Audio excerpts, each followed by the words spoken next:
రిలీజ్లో చూడడం ఎలా అనిపిస్తుంది మీకు? సూపర్ ఎక్స్పీరియన్స్ అండి, చాలా బాగుంది, చాలా నచ్చింది. అంటే అప్పుడు మనకి ఈ సినిమా అనేది ఫ్లాప్ అయింది కదా, ఇప్పుడు ఆరెంజ్ రిలీజ్ అయింది కదా, ఎలా అప్పుడు ఫ్లాప్ అయ్యింది, నేను వెళ్ళలేదు. అప్పుడు నేను స్కూల్లో ఉన్నాను, నేను వెళ్ళలేదు. అప్పుడు చాలా నచ్చింది. ఇప్పుడు పెద్ద స్క్రీన్లో చూడడం ఎలా అనిపిస్తుంది? మరి అప్పుడు చాలాసార్లు టీవీలో కూడా వచ్చింది కదా సినిమా, పెద్ద స్క్రీన్లో చూస్తుంటే ఎలా అనిపించింది?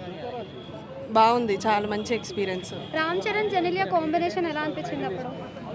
అప్పుడు అంత నాకు తెలీదు, ఇప్పుడు సూపర్, అసలు చాలా లాజికల్గా ఉంది మూవీ అయితే. ఓకే, ఆ కాంబో ప్రాక్టికల్గా కూడా ఉంది. ఓకే, ఆ కాంబో అనేది మళ్ళీ ఎక్స్పెక్ట్ చేస్తున్నారు? ఎక్స్పెక్ట్ చేస్తున్నామండి. ఓకే, లవ్ అనేది కొంతకాలమే బాగుంటుంది, మీ లైఫ్లో కూడా కొంతకాలమే బాగుందా? మాది లవ్ మ్యారేజ్, హ్యాపీగానే ఉన్నాం మేము. అంటే చాలా మంది కొంతకాలమే బాగుంటుందని సినిమాలో చూపించారు, ప్రాక్టికల్గా కూడా బాగుంది అంటున్నారు. మరి మీ లైఫ్లో అలా ప్రాక్టికల్గా అయ్యిందా? చిన్న చిన్న అబద్ధాలు ఉంటాయి కదా, ఓకే, వాటితోనే బాగానే ఉంటుంది. మీకు ఏ సాంగ్ బాగా ఇష్టం మరి మూవీలో? ఊలాలా, నేను నువ్వంటే, అన్ని సాంగ్స్ బాగున్నాయి, సూపర్ హిట్. లవ్ స్టోరీస్ కన్నా ఇప్పుడు బాగా యాక్షన్ స్టోరీస్ చేస్తున్నారు కదా, మరి యాక్షన్ స్టోరీస్ చేస్తే బాగుంటుంది, లవ్ స్టోరీస్ చేస్తే బాగుంటుంది? లవ్ స్టోరీసే బాగుంటాయి. ఓకే, ఈ వీక్లో మనకి వ్యాలంటైన్స్ వీక్లో చాలా చాలా సినిమాలు అయితే వచ్చాయి, లైలా కానీ ఇవన్నీ. సో వీటితో కంపేర్ చేసి ఇప్పుడు రిలీజ్ మూవీ చూసారు కదా, ఎందుకని? నాకు ఇష్టం రిలీజ్, ఇంకా ముందు ఏమైనా వస్తే కూడా వెళ్తాం.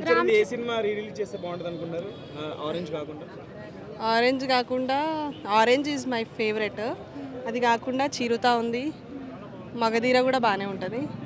సో ఈ బర్త్డేకి చిరుత రిలీజ్ చేస్తున్నారు, వెళ్తాను వెళ్తాను మార్చ్ 27.